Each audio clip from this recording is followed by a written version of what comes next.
یه صبح دیگه یه صدایی داره تو گوشم هی میگه ویلیج. ویلیج، به به ویلیج. گیرون فروش ها. برم اینم چی دارن مفتشو ببریم. در باز کن چه خونه مزخرفی. چی داره تو اینجا؟ کودم نداره. بریم چطوری بی تربیت؟ چی ترید میکنی؟ نگاه کن، یه امرالد میگیره 6 ماهی هم میگیره. 6 ماهی میده منطقی. برو گم شو کثافت. هویج و تورو هویجه. آره هویج. غذا هم که داریم.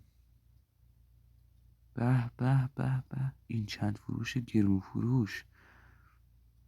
پیپر از کجا؟ گم شو کثافت.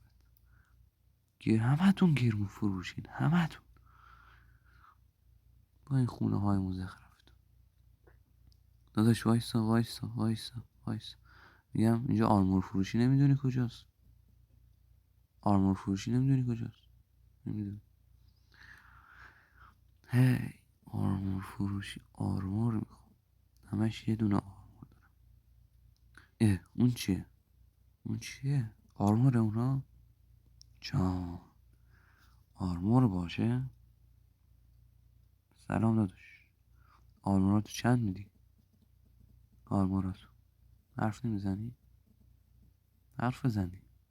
64 تا امرالد گرون فروش.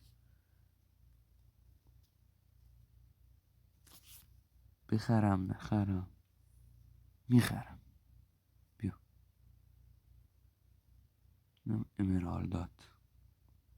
حالا که داری برمیگردی تو جیب خودم که. این فنسه رو برای چی کشیدی؟ خب مزخرف. بیا بردار. ای بابا خب بردار دیگه. بیا بردار. داده مزخرف بر نمیداری؟ بردار دیگه، من به دادم. نگاه کن خودت بر نمیداری. این کلاهش بنازم، شمشیرش، اینم از چسپلیتش، اینم از شلوارش بوده. جان کفش نگاه. بر نداشتی امرالدا رو؟ نمیخوای یعنی؟ بر نمیداری؟ بیا اینجا کثافت گیرون فروش. بذار من بیام داخل. کجا رفتی؟ کثافت گرون فروش. تبررم بده. شمشیر من بذارم این فنس اینجا رو. یادم رفت شمشیرم اونجا انداخت. فنس رو من بذارم. یه صبح دیگه کسی اونجا نبود. یه صدایی داره تو گوشم میگه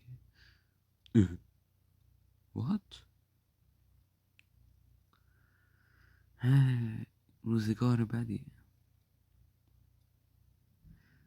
حنا دختری در مزرعه. شت